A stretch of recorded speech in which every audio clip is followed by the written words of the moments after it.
Welcome back to PSP classes. Class 10 exercise 3.2 चल रही थी। क्वेश्चन नंबर 6 कर रहे हैं। Given the linear equation 2x + 3y - 8 = 0।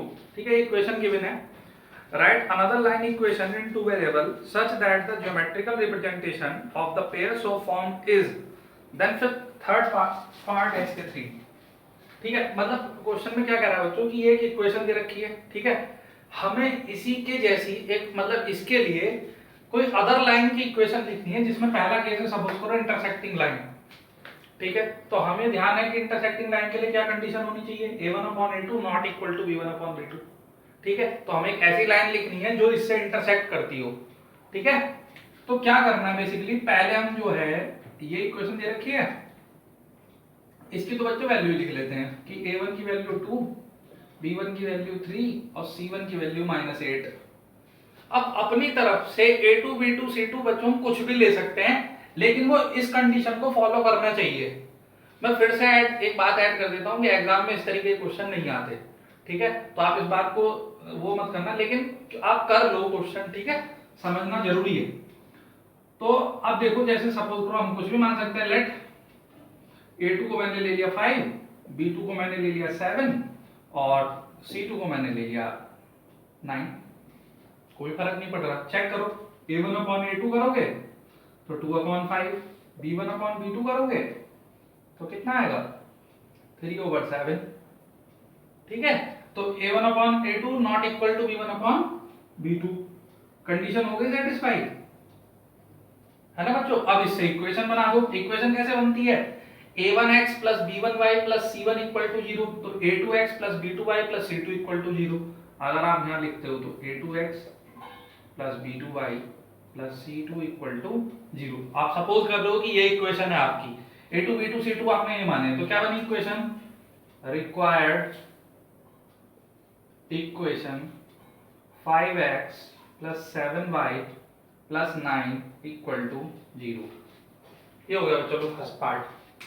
कोई प्रॉब्लम है इसमें, कुछ भी नहीं है। आंसर कुछ भी मैच कर सकता है, जरूरी नहीं है पीछे से ही मैच करे आंसर शीट में, कि कोई भी इक्वेशन हम इसमें लिख सकते हैं। ठीक, सेकंड पार्ट आ रहा है पैरेलल लाइन। पैरेलल लाइन के लिए क्या कंडीशन होती है, a1/a2 = b1/b2 not equal to c1/c2।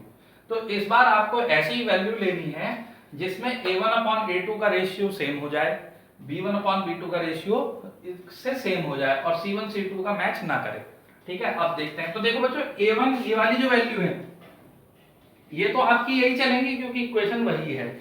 हम देन वो मान रहे हैं दूसरी इक्वेशन a2x b2y + c2 = 0।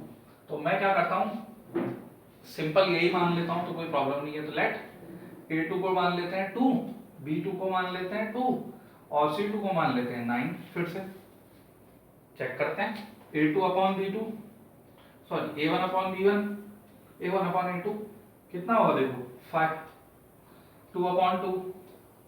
ठीक है, b1/b2 सेम ही आएगा क्योंकि हम लिया ही सेम ही है, 3 सॉरी यहाँ b1 3 था ना बच्चों, तो 3 ले लो इसको। b1 3 है तो b2 भी 3 ले लो, 3/3 सेम हो गया। c1/c2 कितना हो जाएगा -8/9। क्या ऑब्जर्व हो रहा है इससे कि a1/a2 तो इक्वल है b1/b2 के, but not equal to c1/c2। Condition मिल गई पैरेलल लाइन की। बस ये जो आपने वैल्यू मानी है इनको इस इक्वेशन में लिख दो।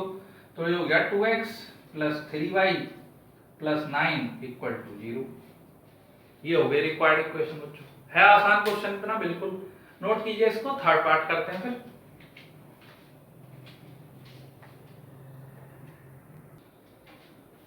देखिए इसका थर्ड पार्ट कर रहे हैं। कॉन्स्टिट्यूएंट लाइन की क्या कंडीशन होती है बच्चों, a1/a2 = b1/b2 = c1/c2। ठीक है, तो इस केस में अब हमें कैसी लाइन लेनी है, ऐसी लाइन लेनी है जिसके a1/a2 का रेशियो भी सेम है, b1/b2 का रेशियो और सेम है, c1/c2 का रेशियो सेम है। तो इसमें हम सपोज करो, लेट जो आप इक्वेशन मानोगे a2x b2y + c2 = 0 हो गया। ठीक है, तो सपोज करो आप a2 को मान रहे हो, इसमें 2 से ही मल्टीप्लाई कर दो, 2 2 जा 4, तो b2 हो जाए 6 और c2 ले रहे हो -16। ऐसा क्यों करा मैंने, अब चेक कर लेते हैं। a1/a2 करोगे तो 2/4 1/2 आ गया। b1/b2 करोगे 3/6 1/2 आ गया। c1/c2 करोगे -8/-16 1/2 आ गया। क्या ऑब्जर्व हो रहा है हेयर? a1/a2 b1/b2 c1/c2, यानी कि जो आपने इक्वेशन मानी है वो इसके कोइंसिडेंट मतलब कोइंसिडेंट कर रही है इसको, ठीक है। तो क्या बन जाएगी इक्वेशन? वैल्यू पुट कर दोगे 4x + 6y - 16 = 0। ये आंसर हो गया। समझ में आया आपको? बहुत इजी क्वेश्चन है ये, ठीक है। इसको नोट कीजिए, एक्सरसाइज का लास्ट क्वेश्चन कर रहे हैं, आज एक्सरसाइज एंड हो जाएगी।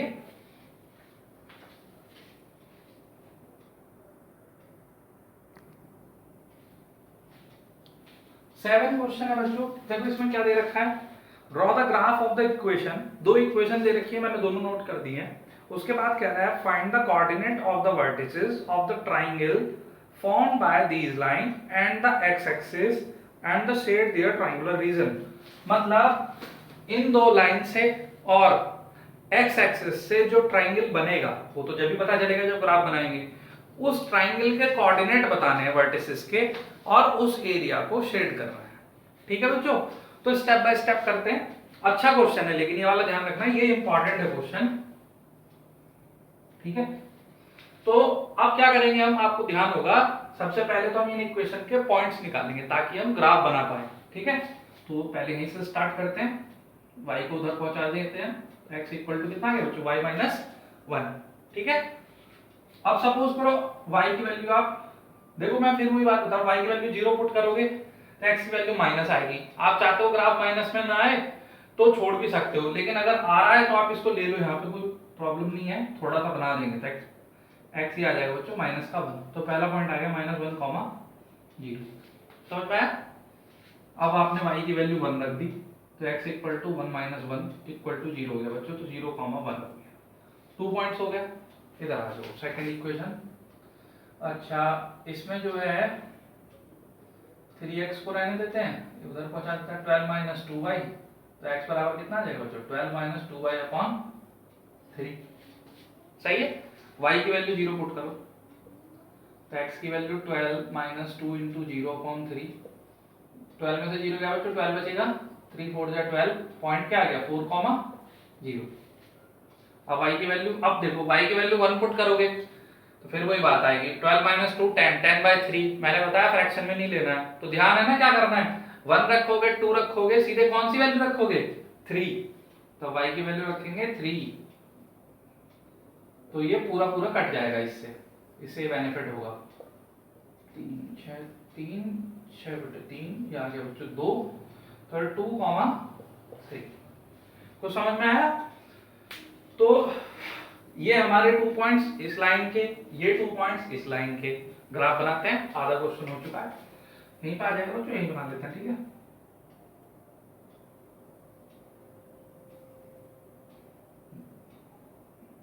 और मैं बार बार आपको बता रहा हूँ, ये आपको ग्राफ पेपर पे करना है, यहाँ पे रफ में मतलब उस तरीके से कराया जा रहा है, मैं तो ग्राफ में नहीं करा रहा हूँ, लेकिन आपको एग्जाम में भी ग्राफ शीट मिलेगी, कॉपी में भी आप ग्राफ कॉपी में कर सकते हो, ठीक है। ये हो गया बच्चों। अब देखो पॉइंट्स पहले इसी के बनाते हैं। -1, 0, तो x में पहले -1 है, तो x में -1 किधर होता है बच्चों, ये होता है इधर, ये तो सबको पता है, ये ऊपर +y, ठीक है। तो -1, 0, तो बच्चों ये हो गया पॉइंट। ये 0, 1 है, x में 0, y में 1, तो बच्चों ये हो गया, ठीक है ना। तो आपकी जो लाइन है वो कुछ इस तरीके से जाएगी, और ये आप स्केल से खींचेंगे तो ही आपको समझ में आएगा, ठीक है, ऐसे जाएगी, ठीक। अच्छा, ये हुआ। अब इस वाली लाइन को देखते हैं, 4, 0, x में 4, y में 0, ये रहा, और x 2, 3, x में 2, y में 3, ये बच्चों यहाँ कहीं आ रहा है ना, ये आ रहा है ऐसे करके यहाँ पे, तो इसको ऐसे करके मिला के खींच देते हैं।